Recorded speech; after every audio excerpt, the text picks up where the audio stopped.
A husband and wife were having a relaxed evening, lounging on the sofa and watching their favorite TV show.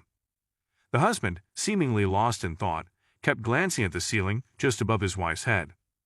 Curious, the wife followed his gaze upwards and asked, "What are you looking at so intently?" He slowly responded, "There's a spider right above you." She squinted and replied, "I don't see it." He said, "It must have dropped onto your head." Panicking, the wife leaped from the sofa, shaking her hair out and shrieking.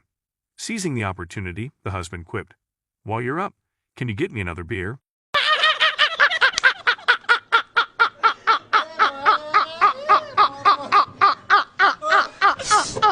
A farmer had 3 sons. One day his oldest came to him and said that since he was graduating from high school, he would really like to get a car.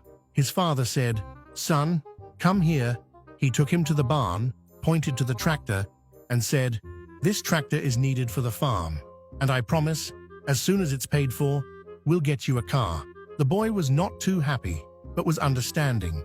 A week later, his second son approached him, wanting a new 2-wheel bike. "Well," the father said, "as soon as the tractor is paid for, we'll see about getting you your bike." Shortly after, his youngest was bugging him for a tricycle. Again, the father gave him the lecture about the tractor needing to be paid off first.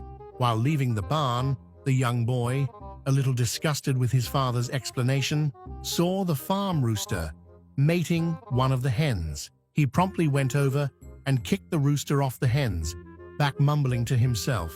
His dad asked, "Son, now why would you do something like that? He didn't do anything to deserve that." The third son replied, "Hey, nobody around here rides anything until that damn tractor gets paid off."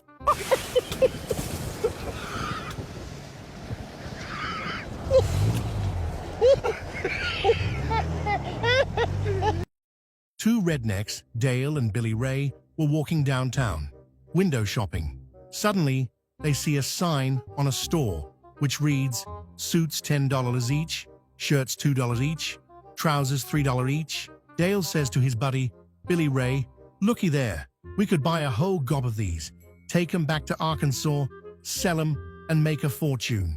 Just let me do the talking, 'cause if they hear your accent, they might think we're ignorant and not want to sell that stuff to us. I'll talk in a slow Texas drawl, so's they don't know we is from Arkansas." They enter the store.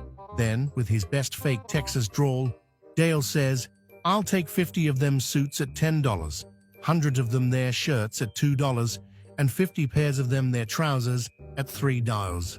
I'll back up my pickup and—" The owner of the shop interrupts, "You all are from Arkansas, ain't ya?" "Well, yeah," says a surprised Dale. "How come y'all knowed that?" The shop owner replies, "Because this is a dry cleaners."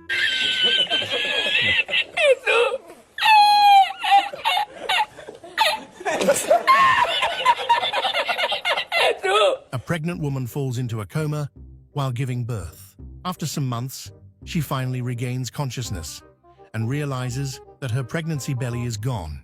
She looks up and sees a doctor standing next to her bed, greeting her. "Hello, you have been in a coma for 6 months," says the doctor.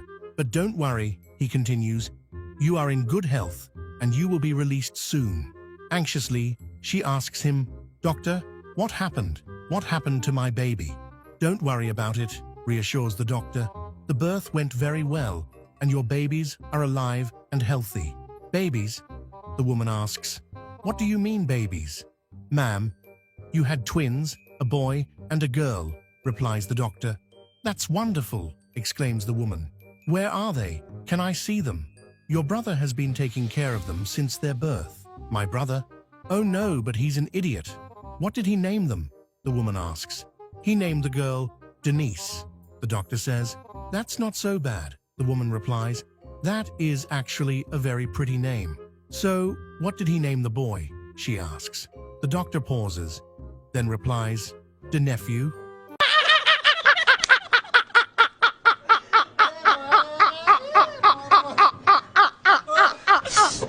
A woman, feeling a tad suspicious one evening, decided to go through her husband's phone. She saw some contact names that raised her eyebrows. The sweet one, the star in my life, my heart's delight. Feeling a rush of jealousy, she quickly dialed the sweet one, only to be greeted by her mother-in-law's voice. Flustered, she then called the star of my life, and was surprised to hear her sister-in-law answer. Taking a deep breath and bracing herself, she dialed my heart's delight, and was met by the familiar ringtone of her own phone. Tears streamed down her face as she realized she'd wrongly doubted her husband. To make amends for her suspicion, she handed over her entire month's salary to make up for it. Gratefully accepting the money, her husband later went out and bought a lavish gift for his girlfriend, whose contact was discreetly saved under Bob from the gym.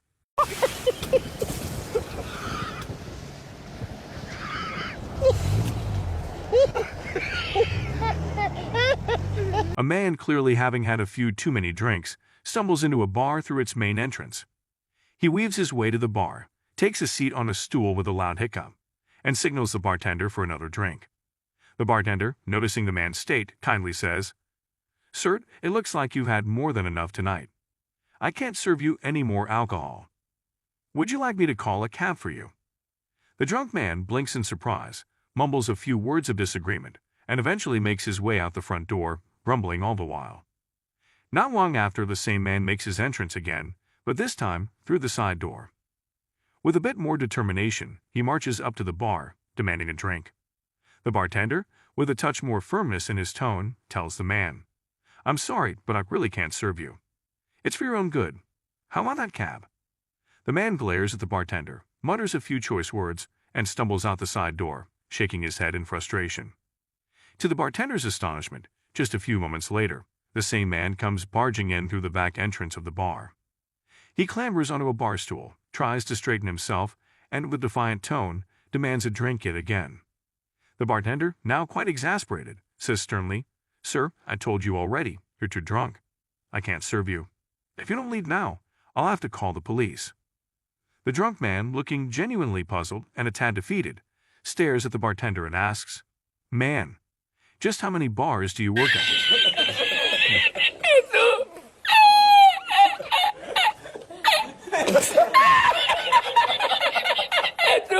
In a quiet town in Arkansas, there was a small pharmacy where Leroy worked.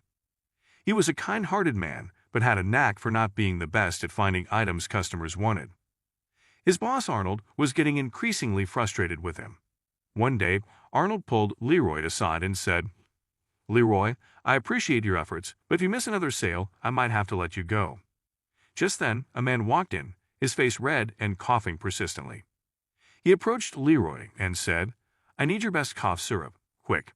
Leroy, a little panicky and not wanting to lose his job, searched the shelves but couldn't find the cough syrup. An idea popped into his mind. He grabbed a box of laxatives and handed it over to the man, advising, "Take the entire box in one go. Trust me." Confused but desperate, the man followed Leroy's advice, and soon after stepped outside, standing rigidly next to a lamppost. Arnold, who had been watching from a distance, walked over to Leroy, demanding an explanation. "Leroy, why on earth did you give him laxatives when he needed something for his cough?" Leroy, with a sly smile, pointed outside at the man standing as still as a statue and said, "Look at him, boss. He's way too scared to cough now."